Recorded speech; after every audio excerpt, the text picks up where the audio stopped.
தமிழக முதல்வர் நாமக்கல் வந்தார். நாமக்கல் மாவட்டத்தில் உள்ள 6 சட்டமன்ற தொகுதி திமுக வேட்பாளர்களை ஆதரித்து மாலை 5 மணி அளவில் பொம்மக்கல் குட்டைமேடு என்ற இடத்தில் பிரச்சாரம் பொதுக்கூட்டம் நடைபெறவுள்ளது. இந்த நிலையில் இன்று காலை நாமக்கலில் உள்ள உழவர் சந்தை பகுதியில் நடைபயணமாக பொதுமக்கள் மற்றும் விவசாயிகள் மற்றும் வியாபாரிகளிடம் தங்க வேட்பாளரை அறிமுகப்படுத்தி உதயசூரியன் சின்னத்திற்கு வாக்கு சேகரித்தார். அப்பொழுது விவசாயிகள் கைகளை குலுக்கி வாழ்த்து தெரிவித்தனர். இந்த நிலையில விவசாயி ஒருவர் தங்களுடைய பப்பாளி பழத்தை முதல்வருக்கு தெரிவித்து கை குலுக்கி வாழ்த்து தெரிவித்தார்.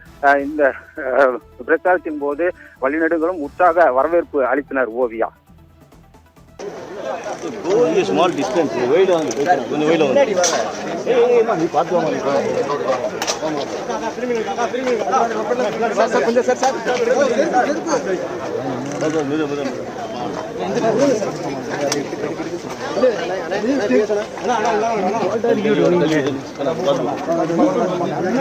கொஞ்சம் கேப் விடுங்க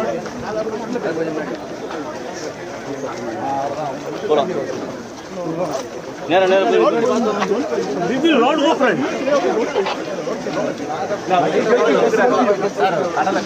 please maintain it distance